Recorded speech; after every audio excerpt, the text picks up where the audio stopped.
Hari ini kita mau terima taburan firman Tuhan. Persiapkan hatimu baik-baik. Persiapkan dirimu baik-baik. Untuk kita masuk dalam pemberitaan firman ini. Dan biarkan kuasa Tuhan menjamah pemberitaan firman ini. Terpujilah nama Tuhan. Haleluya. Amin.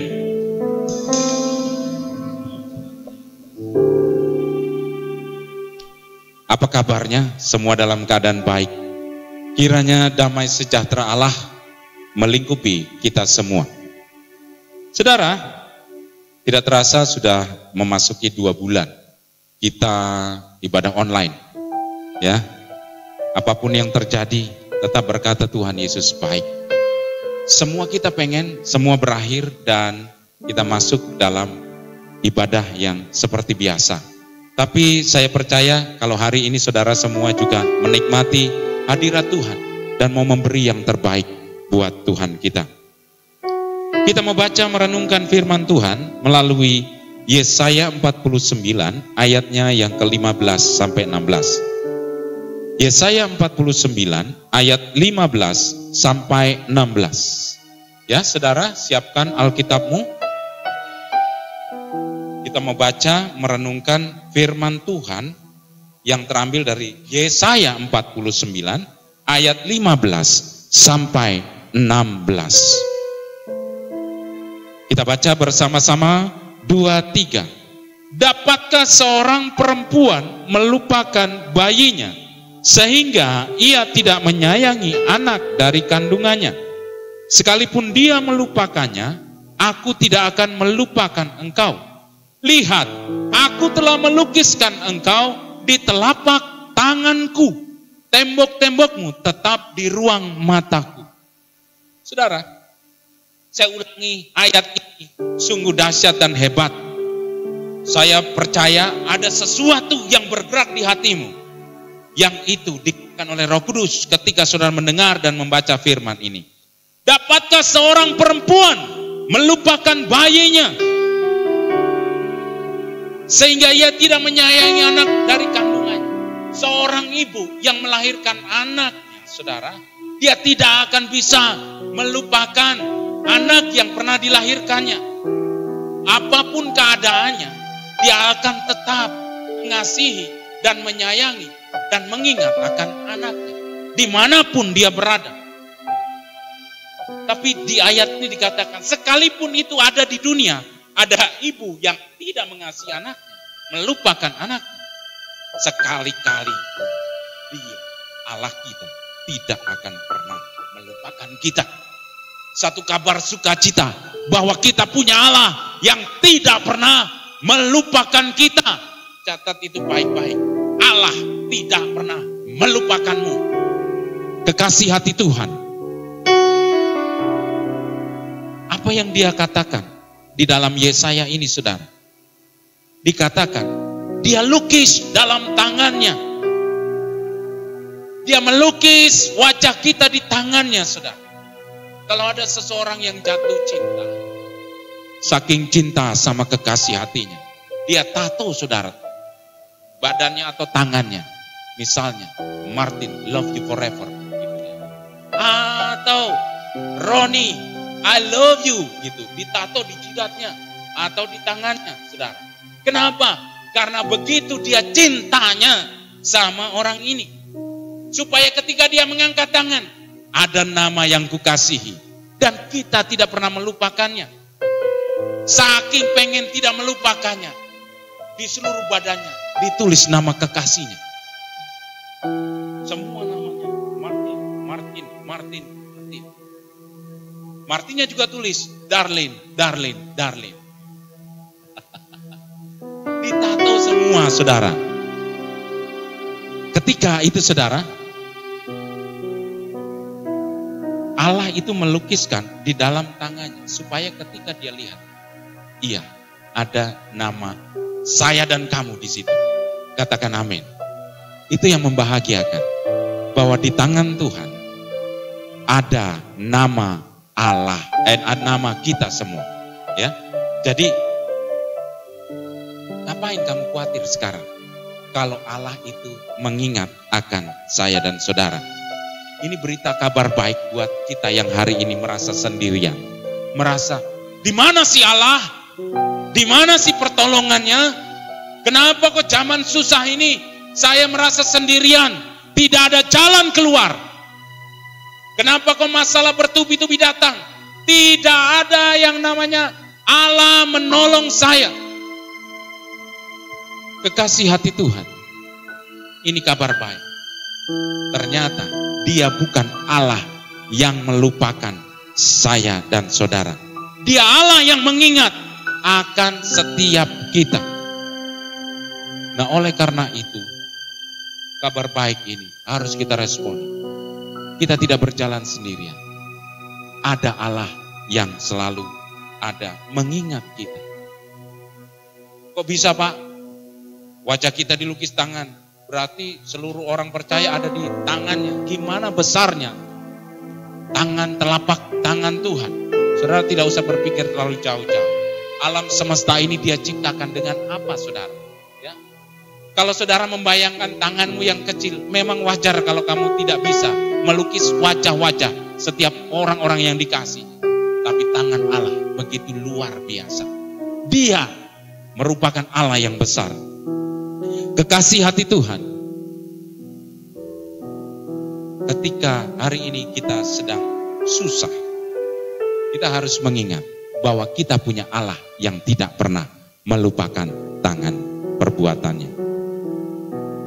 Nah, ketika 2 minggu yang lalu ketika perayaan Jumat Agung, saudara, ketika saya mau menyiapkan firman, saya menemukan sebuah lagu yang sangat bagus sekali.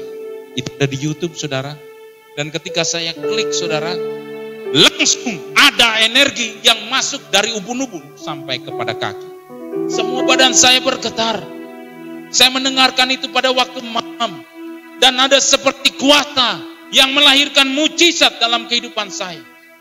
Lagu itu berjudul Remember Me. Ya, kita pernah setel lagu itu di ibadah online beberapa minggu yang lalu. Dan lagu itu berkisah mengenai Last Supper. Last Supper itu perjamuan terakhir. Dari slide pertama saja hati saya bergetar, saudara. Banyak orang, saudara, tidak mengerti, memaknai ini ketika mereka melakukan perjamuan kudus.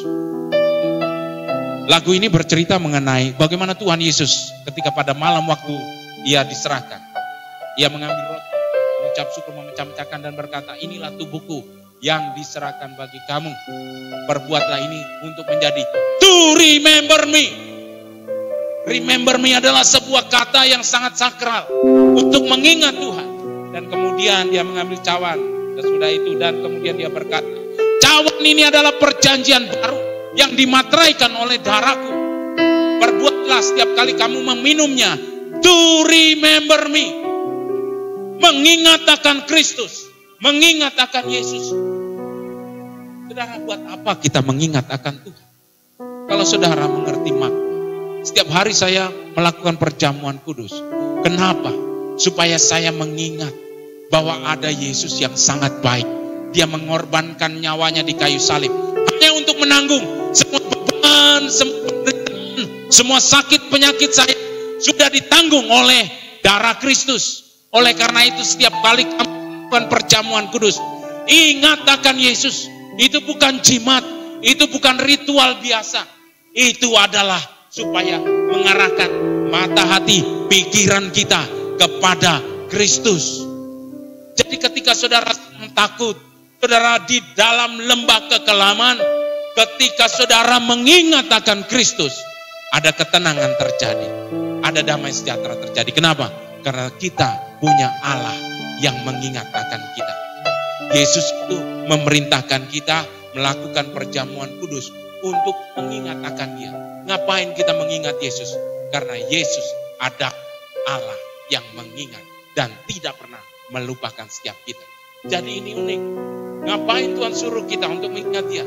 Supaya kamu diingatkan bahwa ada Allah yang tidak pernah melupakan kita. Jadi kita tidak pernah sendirian. Dalam keadaan susah pun dalam keadaan sulit pun, dalam keadaan tidak ada jalan keluar sekalipun, ada kuasa Tuhan yang menyertai kita. Ada Allah Tuhan Yesus yang tidak pernah melupakan kita. Bukti nyata kasihnya adalah dia mati di kayu salib. Pengorbanannya apakah tidak cukup untuk membuktikan bahwa dia Allah yang tidak pernah melupakan, Allah yang tidak pernah melupakan lukisan wajah-wajah kita. Kalau kamu susah, kalau kamu sakit, kalau kamu kekurangan, apakah Allah tinggal diam? Tidak sama sekali. Dia Allah yang bertindak, dia Allah yang bergerak buat saya dan saudara. Oleh karena itu Bapak Ibu Saudara kekasih hati Tuhan, ada sebuah ilustrasi,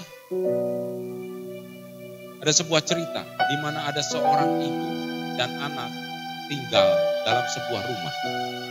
Tiba-tiba saudara, rumah itu kebakaran. Terbakar hebat. Rumah itu terbuat dari kayu lantai 2 saudara. Rumah itu terbakar hebat. Secara panik ibu tadi kemudian keluar dan dia melihat rumahnya hangus terbakar. Tapi dia ingat bahwa ada anaknya yang berumur 3 tahun. Itu ada di lantai 2 rumah itu. Kemudian dia memberanikan diri. Dia menerobos kobaran api. Dan dia menemukan anaknya sedang menangis, kepanasan. Dia peluk saudara. Dan kemudian dia keluar saudara. Tapi api itu membakar habis. Api itu teramat besar. Dengan menjerit kesakitan, ibu itu tertatih-tatih menggendong bayinya dilindungi. Dan dia keluar. Rambutnya terbakar, bajunya terbakar, dia hangus saudara. Tapi ketika sampai di luar, anaknya selamat. Tapi ibu ini menderita luka bakar yang begitu hebat. Kenapa? Karena ibu itu mengingat anaknya yang dikasihinya menderita. Kalau ibu aja di dunia ini lakukan seperti itu, apalagi Allah kita. Dia Allah yang sangat-sangat mengasihi kita. Dia pasti akan lakukan sesuatu ketika engkau menderita hari ini. Dia pasti akan lakukan sesuatu ketika engkau sengsara hari ini. Ketika engkau ada dalam lembah kekelaman. Tuhan tidak mau kamu menderita. Yang dia inginkan adalah kamu hidup di dalam kasih anugerahnya. Oleh karena itu, percaya bahwa ada Allah yang mengingat kita. Waktu kita mengingat Allah kita, iya ya, dia ada Allah yang setia, yang tidak pernah ingkar akan janjinya. Nah kekasih hati Tuhan, beberapa waktu kemarin kita sudah belajar mengenai bagaimana sikap kita ada di zaman. Kalau mau kasih gambaran zaman-zaman ini, saudara, kita bisa lihat di Matius 24 ayat 37. Matius 24 ayatnya 37. Ya. Kita baca sama-sama Matius 24 ayat 37. Ini menjadi gambaran bagaimana keadaan yang akan terjadi. Tuhan itu kasih tahu kita. Walaupun ketika ada dalam zaman penderitaan sekalipun, Tuhan tuh sudah kasih tahu akan seperti apa yang terjadi. Matius 24 ayat 37. Sebab sebagaimana halnya pada zaman Nuh, demikian pula halnya kelak pada kedatangan anak manusia.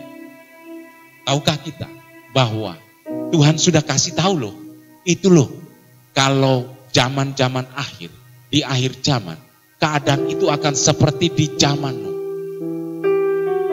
Kita tentu tahu yang pernah ikut sekolah minggu, dikisahkan bagaimana kisah Nuh yang begitu sangat-sangat dahsyat. Ya. Saudara, ketika kita membaca kisah Nuh, Tuhan sudah kasih tahu bahwa zaman akhir itu akan seperti di zaman Nuh. Zaman Nuh itu seperti apa? Ya.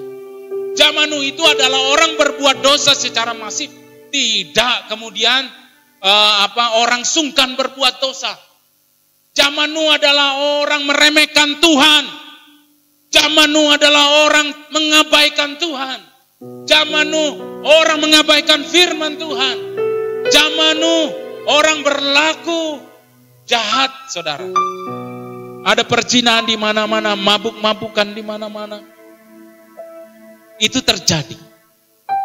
Kalau hari-hari ini seperti itu, berarti ini kita masuk di zaman akhir. Tapi ada kabar sukacita. Selalu ada kabar sukacita. Saya katakan, selalu ada kabar sukacita. Bahwa ketika Allah mau melakukan penghukuman, selalu ada berita keselamatan.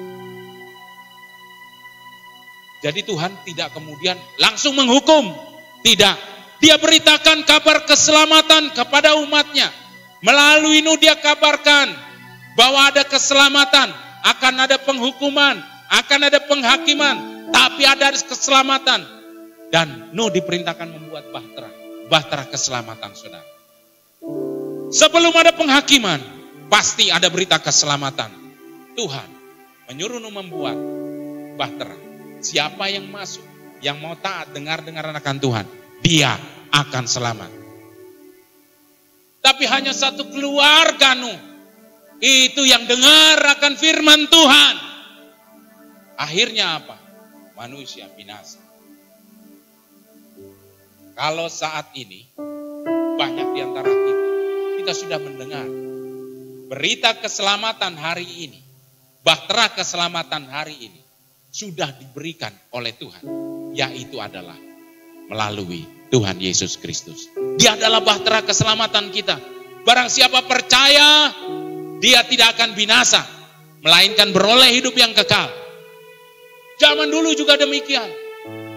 Diberitakan ada bahtera keselamatan, kamu mau masuk atau tidak? Tapi mereka memilih untuk tidak, maka mereka binasa. Tapi keselamatan terjadi bagi orang yang masuk dalam bahtera. Saudara kekasih hati Tuhan, hari ini pun berita keselamatan 2000 tahun yang lalu sudah diberikan, yaitu oleh Kristus Yesus. Jadi barang siapa percaya kepada dia, akan selamat, akan memperoleh kehidupan yang kekal. Ketika Allah mau menghakimi, dia sampaikan dulu kabar sukacita. Sebelum terjadi penghakiman, ada kabar sukacita yang diberikan Allah buat setiap kita. Kekasih hati Tuhan, apa yang terjadi? Ya. Kejadian 8 ayat 1, saudara siapkan Kejadian 8 ayat 1, dikatakan begini saudara. Ya, ini bukti bahwa Allah itu ingat akan setiap kita, orang-orang yang mengasihinya. Kejadian 8 ayat 1. Maka Allah mengingat Nuh dan segala binatang liar dan segala ternak yang bersama-sama dengan dia dalam bahtera itu. Dan Allah membuat angin menghembus melalui bumi sehingga air itu turun. Air bah itu setinggi gunung, saudara. Tapi kata-kata yang sangat powerful adalah Allah mengingat Nuh. Ya. Sekarang saudara sebutkan ayat ini, ganti nama Nuh dengan nama. Ya. Deklarasikan dengan keras. Maka Allah mengingat surya. Kalau itu terjadi saudara, diingat Allah itu dahsyat saudara. Kalau saudara ketemu misalnya siapa? Orang terkenal gitu ya. Dan saudara kemudian ngobrol-ngobrol, kenalan, dan orang atau artis lah gitu ya. Suatu kali kita ketemu misalnya di mana, di bandara. Kamu Betaya yang dari Jogja. Saudara, dikenal itu menyenangkan. Dikenal itu, saudara, membuat kita merasa berbahagia. Apalagi dikenal orang-orang terkenal. Orang-orang masih mengingat nama kita. Dulu kamu yang kita ketemu di sana ya. Namamu kan Aaron. Namamu kan Darlin. Namamu kan Samuel. Kenal saudara. Dan diingat. Nah, kalau ada orang yang dilupakan, rasanya mangkel, saudara ya. Namamu siapa sih? Aku lupa ya, ketemu kamu kapan ya? Gitu ya. Rasanya dongkol luar biasa. Tapi Allah kita, Allah yang mengingat. Katakan Allah yang mengingat. Nah, jadi Bapak Ibu Saudara kekasih hati Tuhan, waktu zaman air bah turun, dia ingat Nuh sedang sengsara. Dia mungkin sudah bosan. Di lockdown, di dalam bahtera, saudara. Tidak bisa keluar, karena semuanya air. Apakah itu tidak sama dengan hari ini? Kita dibatasi untuk tidak keluar rumah, dibatasi untuk tidak kemana-mana. Sama saja yang kita alami, juga Nuh alami. Nuh mengalami lockdown di bahteranya. Dan kalau hari ini kita bosan, wah biasanya minggu kita main ke pantai, atau naik gunung, atau jalan-jalan traveling ke mall. Hari ini nggak bisa, semua pantai ditutup semua, disuruh balik pulang. Hari ini kita dibatasi. Mungkin saudara mengalami ini. Penyakit yang paling banyak terjadi hari ini, penyakit apa saudara? Penyakit yang paling populer, sehingga orang-orang mulai saudara, terjangkit. Bukan hanya COVID-19 saudara, tapi ada penyakit juga gawat, yaitu penyakit bosen. Ya. Penyakit bosen gitu ya. Makan kalau nggak telur, tahu, tempe. Kemudian apalagi anak yang di kos, pandangannya cuma pintu kos atau jendela kos. Gitu. Mau keluar, teman-teman pada di dalam kamar semua. Semuanya sunyi. Hanya kadang-kadang ada anjing lewat gitu saudara. Bosan lihat itu terus. Nah tapi saudara, Allah pun tahu isi hati Nuh. Nuh juga barangkali bosan. Yang dilihat cuma air terus. Sepanjang waktu lihat air. Air, mau berenang takut tenggelam. Tingginya segunung saudara, airnya. Nah, Allah itu mengerti isi hati setiap kita. Kalau kamu bosan, katakan Allah mengingat namamu. Ya. Jadi akhirnya dia beri yang namanya angin berhembus, meniup air supaya turun dan surut akhirnya. Dan Nuh pun bisa hidup normal kembali. Kalau sekarang kita ini juga mengalami sama seperti Nuh, percaya ini akan berakhir. Dan Tuhan akan mengembuskan angin, meniup virus COVID-19. Pergilah ke api neraka sana. Gitu ya. Dan kita akan hidup baik. Nah tapi saudara, saya mau katakan jangan senang dulu. Akan banyak orang percaya setelah ini berguguran.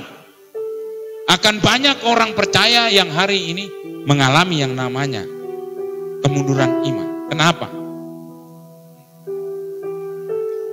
Saya bikin survei sedikit mengenai ibadah online. Banyak orang yang menyepelekan ibadah. Kita kan gak di gereja. Saudara pakai pakaian yang mungkin bolongnya 50%, saudara. Ya, akan gak ada yang lihat. Ya. Saudara sambil makan mie instan gitu. Kemudian saudara mengamati itu WL-nya kok suaranya fals gitu. Yang saudara lakukan adalah mengamati, bukan ikut beribadah. Nah ini jadi saya tidak menyindir saudara kalau saudara tersinggung. Ya. Hari ini ibadah itu saudara dimanapun itu sama. Tidak dipengaruhi ibadah online kah? Atau ibadah yang begitu sesungguhnya kah? Percaya saudara, ketika kita belajar dari hal kecil menghargai Tuhan, maka saudara, Tuhan itu sangat terharu sama kita. Ya. Dari perkara kecil, sikap duduk saudara, ya. Bukan kemudian sambil tidur-tiduran, kakinya di atas meja gitu saudara, sambil ikut ibadah online, bukan. Mari sama-sama hargai hadirat Tuhan. Sekarang saudara mengukurnya begini. Kalau presiden datang kepada kita saudara, kita pakai pakaian yang sama seperti ibadah online saudara. Ya, ada baju yang bolongnya 50% saudara. 50%-nya lagi itu sudah lumus, saudara. Apakah saudara nggak malu, saudara? Sedangkan presiden kita itu di bawah Tuhan kita. Nah, biasakan istimewa. Sikapmu pun harus istimewa. All out. Apapun, ibadah apapun harus all out. Ibadah yang sesungguhnya. Ya. Oke, saudara, kita punya Allah yang mengingat akan setiap kita. Saya mau bacakan Ulangan 4 ayat 31. Ya. Sebab Kejadian 9 ayat 9. Kita baca dulu Kejadian 9 ayat 9. Kejadian 9 ayat 9. Sesungguhnya aku mengadakan perjanjianku dengan kamu dan dengan keturunanmu. Ingat, kita punya Allah yang berjanji. Dan dia adalah Allah yang setia. Tidak pernah meninggalkan perbuatan tangannya. Saya memegang itu baik-baik. Ketika saya dalam keadaan apapun, saya mengingat. Saya terikat dengan covenant, perjanjian Allah dengan Abraham, perjanjian Allah dengan umatnya. Dan sama sekali dia bukanlah Allah yang belenjani janji, saudara. Bahasa Inggrisnya adalah belenjani janji. Yang ingkar janji. Dia Allah yang setia. Dikatakan Ulangan 4 ayat 31. Sebab Tuhan Allahmu adalah Allah penyayang. Ia tidak akan meninggalkan atau memusnahkan engkau. Dan ia tidak akan melupakan perjanjian yang diikrarkannya dengan sumpah kepada nenek moyangmu. Jadi dia bukanlah Allah yang meninggalkan atau memusnahkan kita. Dia adalah Allah penyayang. Dia tidak akan pernah melupakan perjanjian. Kalau hari ini saudara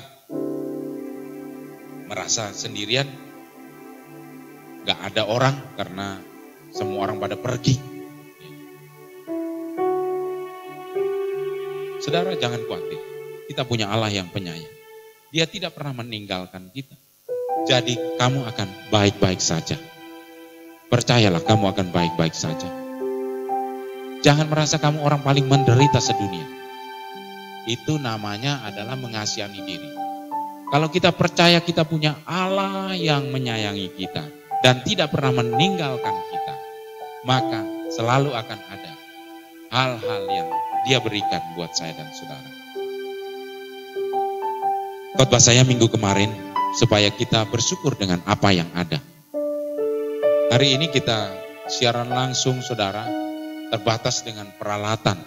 Tapi bagaimanapun juga, ya, kita percaya bahwa bukan karena peralatan yang sederhana ini, tapi adalah kuasa yang melalui peralatan ini bekerja untuk mendatangkan keselamatan buat setiap orang yang mendengar dan menyaksikan ini. Dan saya bersyukur saja, saudara. Kita mungkin tidak punya ini, tidak punya itu, tidak punya hal-hal yang lengkap. Tapi saya selalu bersyukur, ya, dengan apa yang ada, kita masih diberi kesempatan. Saya mau kasih tahu, akan ada gereja-gereja yang berkuburan. Ketika mereka tidak punya visi yang kuat, ketika mereka tidak punya tujuan yang kuat, saudara. Kalau tujuannya hanya untuk memasmurkan nama gereja, atau kemudian meninggikan hamba Tuhannya, saya percaya akan ada gereja-gereja yang berguguran. Tapi kalau hatimu murni kepada Tuhan, kita punya Allah yang mengingat akan setiap kita. Jadi percaya kita akan baik-baik saja. Asalkan kamu menjalankan visi Tuhan, kehendak Tuhan, pasti kamu baik-baik saja. Ya, jadi kabar sukacita harus kamu catat adalah kamu akan baik-baik saja kalau kamu mendengarkan semua perintah Tuhan. Di masa ini, saudara, seperti zaman Nuh, hanya Nuh dan keluarganya yang mendengar perintah Tuhan, maka dia baik-baik saja. Jadi kuncinya adalah kalau kamu mau diingat Tuhan, dengarkan dia, ya, maka kamu akan baik-baik saja. Kekasih hati Tuhan, belajar dari kisah Nuh ini, saya akan tutup dengan dua kesimpulan, saudara. Ya. Kita punya Allah yang mengingat akan setiap kita. Ingatlah akan dia, sebab dia adalah Allah yang mengingat kita. Kenapa kok Nuh diingat Tuhan? Kenapa kok Allah mengingat? Coba saudara baca Kejadian 6 ayat 9. Kejadian 6 ayat 9. Kejadian 6 ayat 9 berkata, inilah riwayat Nuh. Nuh adalah seorang yang benar dan tidak bercela di antara orang-orang sezamannya. Nuh itu hidup bergaul dengan Allah. Ya.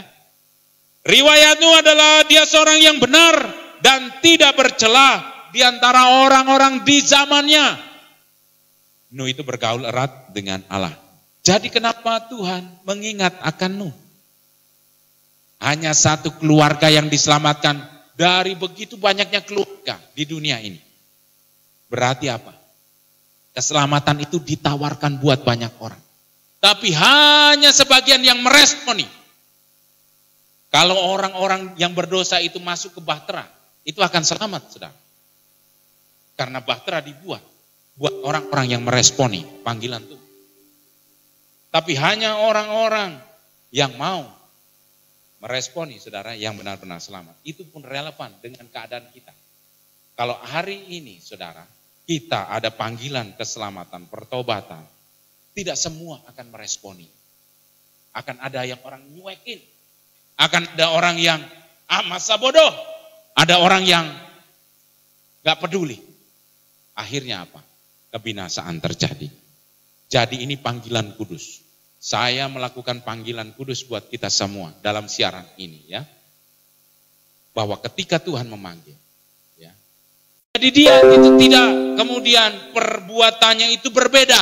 Artinya dia orang yang istimewa. Orang istimewa itu pasti dibedakan dengan orang-orang di sekelilingnya.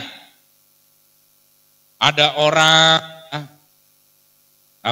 berbuat dosa, hidup di dalam dosa, hidup berzina, mabuk-mabukan, melakukan perbuatan cela. Kita tidak terpengaruh. Itu namanya kita orang-orang dengan panggilan istimewa. Nuh juga demikian. Pada saat itu orang-orang mabuk-mabukan, orang-orang berzina, orang-orang tidak mempedulikan Tuhan. Tapi Nuh berbeda. Nah, kalau kita diingat Tuhan, artinya kita harus menjadi orang yang istimewa dan berbeda dengan orang-orang dunia. Hidup benar di hadapan Tuhan, ya, tidak bercela. Berita keselamatan ini, penghuni-penghuni bahtera adalah orang-orang yang tidak bercela. Dan dia tidak mau hidup dalam dosa. Hidup dalam dosa beda dengan jatuh dalam dosa, ya. Ini pelajaran berikutnya. Orang selalu memiliki panggilan untuk hidup kudus. Nah, itu orang-orang yang diselamatkan. Dan dia akan masuk dalam bahtera keselamatan. Tapi kalau orang yang sudah tidak ada, sensor di dalam hatinya, kalau dia berbuat dosa, biarin aja, cuek, masa bodoh, itu saudara binasa, saudara. Tapi orang yang ketika di dalam hidupnya ada panggilan, kerinduan untuk bertobat, ya, itu adalah orang-orang yang dipanggil selamat. Nah, Nuh tidak bercela. Nuh hidup istimewa di hadapan Tuhan. Berbeda dengan orang-orang di zamannya. Kemudian yang kedua, saudara. Kenapa kok Tuhan mengingat Nuh? Kenapa Nuh diingat Tuhan? Kejadian 6 ayat 22. Lalu Nuh melakukan semuanya itu. Tepat seperti yang diperintahkan Allah kepadanya. Demikianlah dilakukannya. Ya. Saya ulangi, lalu Nuh melakukan semuanya itu tepat seperti yang diperintahkan Allah kepadanya. Demikianlah dilakukan. Kenapa Tuhan mengingat Nuh? Nuh itu taat. Nuh itu hanya melakukan apa yang Tuhan perintahkan. T-A-A-T, dibolak-balik, dimodifikasi, tetap sama. Taat. Dibalik, taat juga. Dibalik lagi, taat juga. Artinya, dia hanya berpegang kepada perintah Tuhan. Orang semacam ini istimewa, saudara. Dia adalah orang yang apa yang Tuhan katakan, ya aku lakukan. Gila, saudara, bikin bahtera di atas gunung. Waktu zaman tsunami 2006 yang lalu, saudara, kita sama-sama lari ke puncak Merapi, saudara. Kenapa? Karena kita menyangka bahwa air tsunami tidak akan sampai ke gunung. Orang-orang pada waktu zaman Nuh juga berpikir, Gile lu ya Nuh, bikin bahtera segede itu di atas puncak gunung, mana ada airnya. Jadi orang mustahil, gokil dia. Nah, ketika saudara banyak orang yang berkata, gilalah, sintingkah atau apa saudara, Nuh tetap taat. Tuhan bilang tadi, suruh bikin bahtera di atas gunung. Ya udah aku bikin, meskipun orang lain bilang apa, tetap aku taat. Dan itu orang istimewa saudara, maka akan diingat Tuhan. Ya, dia taat akan perintah Tuhan. Ya, nah, Bapak Ibu saudara kekasih hati Tuhan, banyak orang yang saat ini bahkan hamba-hamba Tuhan sekalipun, orang-orang dalam pelayanan itu memodifikasi perintah. Itu mudah saja saudara. Ya, ketaatan itu adalah mutlak. Ya, jadi taat itu adalah satu nilai dalam sebuah pengertian melayani Tuhan. Ya. Ketika kita bisa tahu bahwa orang yang tidak pernah taat akan pemimpin, tidak akan pernah taat akan Tuhan. Gampang. Kalau kita mau lihat, banyak orang yang sering memodifikasi perintah. Disuruh beli, misalnya gini ya, sana ke pasar, beli bawang putih gitu ya. Terus yang disuruh ini kemudian bawang putih. Aku nggak suka bawang putih. Aku sukanya bawang merah. Nanti tak goreng, tak bikin berambang goreng. Kemudian dia beli bawang merah. Beda perintahnya. Nah, itu pun banyak terjadi. Hari-hari ini orang yang melayani Tuhan pun banyak memodifikasi. Jangan jadi orang yang sok tahu, saudara. Ya, saya belajar untuk taat. Kalau pemimpin perintahkan ini, maka saya lakukan ini. Masalah saya tidak ngerti, masalah saya berbeda pendapat, itu urusan belakang. Yang jelas saya taat. Kalau kamu belajar taat sama pemimpin, maka kamu akan menjadi orang yang taat akan Tuhan. Nah, Nuh orang yang sangat taat akan Tuhan. Bahkan perkara-perkara yang gila sekalipun dia lakukan, asalkan Tuhan yang memerintah. Nah, itu belajarlah ketaatan. Yang pertama tadi, kenapa Tuhan diingat Nuh? Karena dia hidup tidak bercelah. Yang kedua adalah, dia adalah orang yang taat. Cukup sederhana, belajarlah seperti ini. Maka kamu akan diingat Tuhan. Jangan saudara, banyak orang yang ngambek sama Tuhan. Iya, banyak orang yang marah sama Tuhan. Banyak orang yang kecewa sama Tuhan. Kenapa? Karena keinginannya tidak tercapai, karena doanya tidak terkabul, karena ada orang yang dikasihnya diambil, atau apa saudara. Ya. Suatu kali ada cerita begini, saya tutup dengan sebuah cerita saudara. Ada seorang anak, gadis, dia sudah beranjak dewasa. Dia bersama dengan ibunya. Suatu kali mereka bertengkar hebat.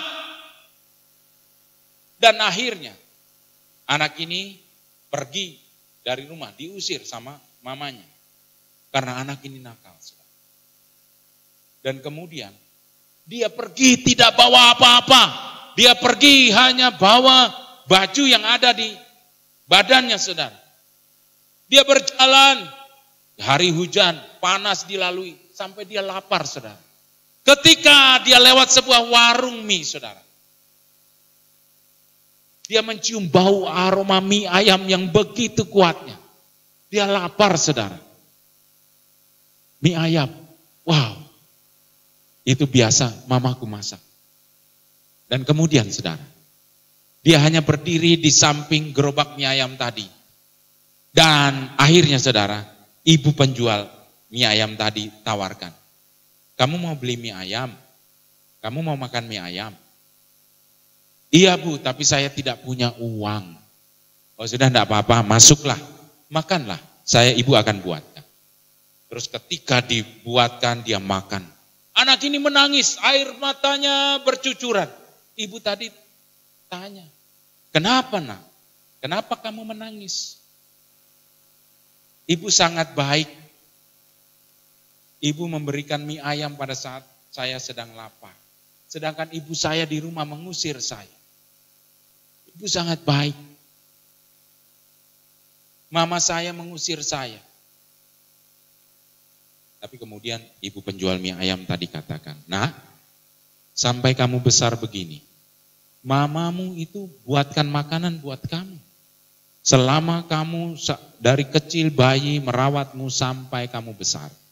Mamamu membuatkan mie juga buat kamu. Mamamu membuatkan bubur buat kamu, memasak setiap hari buat kamu." Kemudian anak ini menangis. Iya ya, ibu yang baru saya kenal, saya berterima kasih luar biasa. Padahal dia hanya baru memberi sekali makan. Saya sudah berterima kasih. Saya kemudian merasa bahwa dia baik sekali.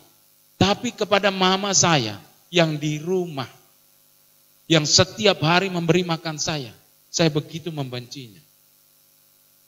Nah, saudara, kemudian ibu penjual mie ayam tadi katakan, "Baiklah, pulanglah nak. Ibumu di sana menunggumu." Ketika itu dia pulang, saudara. Setelah itu dia pulang. Dan sampai di muka pintu, ibunya kemudian melihat anak ini. "Masuklah, ibu akan membuatkan makanan buat kamu. Kamu sudah makan?" Nah, mungkin dipikir mamanya akan menolak dia. Tapi tidak. Mamanya tetap mengasihinya. Nah, kadang hidup setiap kita, saudara, melupakan Tuhan yang begitu baik. Perbuatan-perbuatan baiknya kita lupakan karena ada permasalahan yang mungkin doa kita tidak terjawab, permintaan kita tidak dikabulkannya. Kita kemudian marah sama Tuhan. Ingat cerita ini. Betapa dia baik dari kita mulai lahir sampai sekarang. Hitunglah semua perbuatan baiknya. Tidak terkira, saudara. Jangan karena mungkin keinginanmu tidak dijawab, saudara kemudian marah sama Tuhan. Ingat akan Tuhan, bahwa dia adalah Allah yang penyayang, yang akan selalu mengingat perjanjiannya. Dia Allah yang mengingat saya dan saudara. Dia melukiskan wajah kita di tangannya. Dia Allah yang mengingat akan kita. Ingatlah akan Tuhan, Tuhan yang selalu mengingat akan engkau. Mari kita bangkit berdiri. Kami percaya Tuhan, kami memiliki Allah yang mengingat akan setiap kami.